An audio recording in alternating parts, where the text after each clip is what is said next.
I know that a lot of caregivers can say that communication can be difficult when dementia progresses, really, and they find communicating with their loved ones quite difficult. What advice do you share with them about how they can connect more effectively I with think their one loved of the most ones? powerful one, or actually loads of them, the most powerful instances is when we learn to observe more and understand that the situation is different. And I think that goes back to the acceptance of it. And in the early days of a diagnosis, being able to give people time to reframe, if you like, readjust. Things are different now. We need to consider, or it would be helpful to consider these things. My loved one's communication might change, probably will. So what, how will that look? And if you can engage in being more of an observer, I talk to people about, Mm. it slows them down. It really helps them to start to think about their own well-being and think, I haven't got to be the one to sort everything out this morning.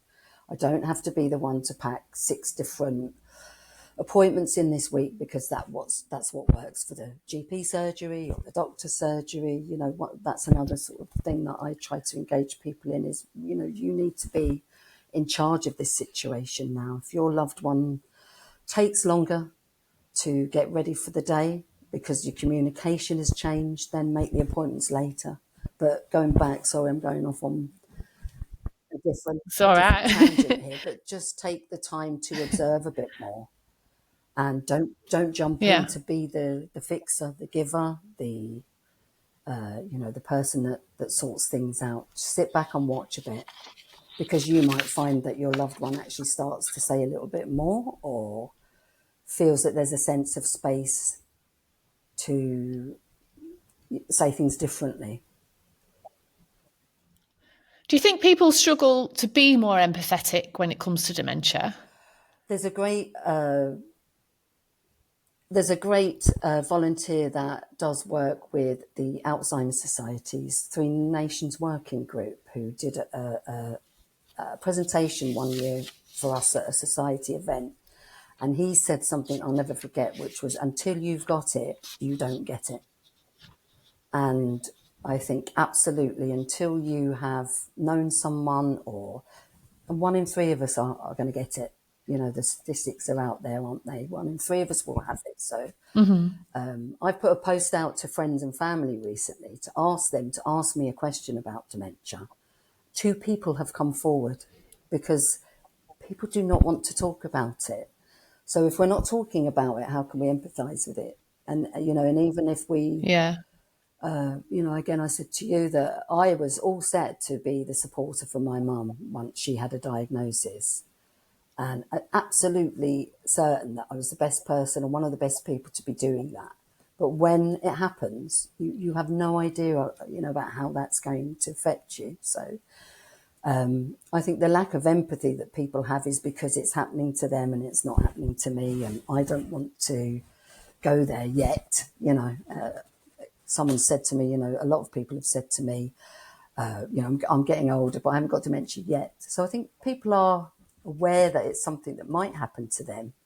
But again, the stigma means that people just can't talk about it, are scared of talking about it, are scared of it. So I think that doesn't introduce that empathetic viewpoint as much as it should. Yeah. Yeah. Did you change your view then on whether you could be the person to best support your mum then when she got her diagnosis? And if so, Absolutely, why? I had to. I had to, because circumstances out of my control, out of my family's control, my mum's control, meant that I wasn't the best person.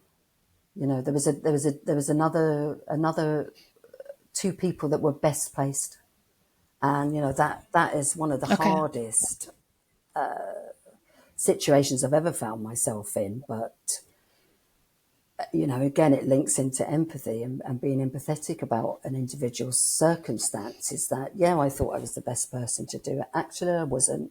My own health as well was being, completely sort of demolished, if you like. So sometimes you Mm-hmm. have to know that you can't necessarily do the thing that, and again, that's part of the stigma, is that,